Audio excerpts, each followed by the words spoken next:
شروع کرتے ہیں اللہ کے نام سے جو بڑا مہربان اور نہایت رحم فرمانے والا ہے۔ بعد اس کے آپ دوستوں کی خدمت میں الف عاجز کا عاجزانہ سلام۔ السلام علیکم۔ آج کا ہمارا سبق ہے علم عروض، شاعری سیکھیں، سبق نمبر 4، ردیف۔ عربی شاعری میں ردیف نہیں ہوتی۔ شعر کا سارا دار و مدار قافیوں پر ہوتا ہے، لیکن فارسی شاعری اور اردو شاعری میں ردیف کا چلن ہے۔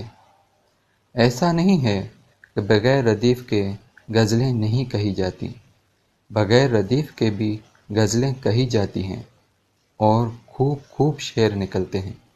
اردو شاعری میں بھی غیر مردف بغیر ردیف غزلیں کہی جاتی ہیں اور ردیف کے ساتھ بھی۔ ردیف سے شاعری کا حسن دوبالا ہو جاتا ہے، اس کی وجہ سے نغمگی پھوٹ پڑتی ہے۔ اردو شاعری میں جو خیالات کی وسعت، رنگینی اور تنوع پایا جاتا ہے، اس میں سب سے بڑا تعاون ردیف ہی کا ہوتا ہے۔ ردیف کے استعمال سے قافیے کی حیثیت بدل جاتی ہے۔ ایک ہی قافیے کو آپ ردیف کی مدد سے مختلف انداز سے باندھ سکتے ہیں۔ بعض سکہ شعراء نے ایک ہی قافیہ پر پوری غزل کہہ دی ہے، اور مضامین میں وسعت اور رنگینی پیدا کرنے کا کام ردیف سے لیا گیا ہے۔ ردیف کی تعریف یہ ہے کہ وہ کلمہ کلام یا حرف یا لفظ جو قافیے کے بعد مکرر اور مسلسل آئے، شاعری کی اصطلاح میں ردیف کہتے ہیں۔ غلام محمد قاصر کا یہ شعر ملاحظہ فرمائیں: شوق برہنہ پا چلتا تھا اور رستے پتھریلے تھے، گھستے گھستے گھس گئے آخر کنکر جو نوکیلے تھے۔ تم یوں ہی ناراض ہوئے ہو ورنہ میں خانے کا پتہ ہم نے ہر اس شخص سے پوچھا جس کے نین نشیلے تھے۔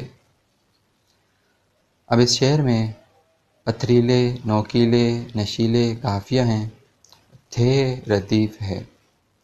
اب احمد فراز کا یہ شعر ملاحظہ فرمائیں: مستقل محرومیوں پر بھی تو دل مانا نہیں، لاکھ سمجھایا کہ اس محفل میں اب جانا نہیں، خود فریبی ہی سہی کیا کیجیے دل کا علاج، تو نظر پھیرے تو ہم سمجھیں کہ پہچانا نہیں۔ ردیف کبھی متعدد المعانی ہوتی ہے اور کبھی مختلف المعانی۔ یہ سب شاعر کی استعداد پر ہے کہ وہ کس طرح کی ردیف لاتا ہے۔ ردیف کا استعمال جب تک صحیح ڈھنگ سے نہیں ہوگا، شعر میں جان نہیں پیدا ہو سکتی۔ اکثر اوقات لوگوں کی زبان سے یہ سنا گیا ہوگا کہ قافیہ تنگ ہے اور ردیف بھیک مانگ رہی ہے۔ اس سے مراد یہ ہے کہ قافیہ سے ردیف چسپاں نہیں ہوئی، شعر کو ردیف سے کوئی واسطہ ہی نہیں رہ گیا۔ ردیف شگفتہ ہو اور شعر کے داخلی اور خارجی حسن میں اضافے کا باعث بنے۔ بہادر شاہ ظفر نے بڑی اچھی ردیفیں نکالی تھیں۔ مثلاً یہ شعر دیکھیے: گئے دونوں جہاں کے کام سے ہم، نہ ادھر کے رہے نہ ادھر کے رہے، نہ خدا ہی ملا نہ وصال صنم، نہ ادھر کے رہے نہ ادھر کے رہے۔ یہ ردیف 8 لفظوں پر مشتمل ہے۔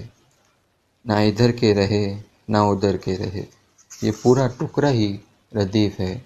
ایک اور شعر دیکھیے: کیجئے نہ 10 کے بیچ میں آپس کی بات چیت، پہنچے گی 10,000 جگہ 10 کی بات چیت۔ یہ مطلب ہی بہادر شاہ ظفر کا ہے۔ اس کی ردیف ہے کی بات چیت۔ کس قدر بھرپور انداز سے قوافی میں ردیف کو چسپاں کیا گیا ہے۔ کبھی کبھی تمام شعر ہی ردیف قافیہ ہوتا ہے۔ سر اپنا نثار فرق جانا کیجئے، زر اپنا نثار فرق جانا کیجئے۔ زر اور سر اس شعر میں قافیے ہیں، باقی تمام الفاظ ردیف کے ہیں۔ اس شعر میں متاثر کرنے والی کوئی بات نہیں ہے سوائے اس کے کہ کاریگری شعر میں دکھلائی گئی ہے۔ شاعری کاریگری نہیں ہے، جب تک شاعری میں تاثر نہ پیدا ہو بیکار ہے۔ کبھی کبھی ردیف حاجب کا بھی استعمال دیکھنے میں آتا ہے۔ ردیف حاجب اس ردیف کو کہتے ہیں جو دو قافیوں کے درمیان میں آئے۔ مثلاً چھٹنا تیرا غیر سے یار اب معلوم، ہم پھرتے ہیں بہر دیار اب محروم۔ یار دیار معلوم اور محروم قافیوں کے درمیان اب کی ردیف ہے، اسی کو ردیف حاجب کہتے ہیں۔ یہ بھی کاریگری کے زمرے میں ہے۔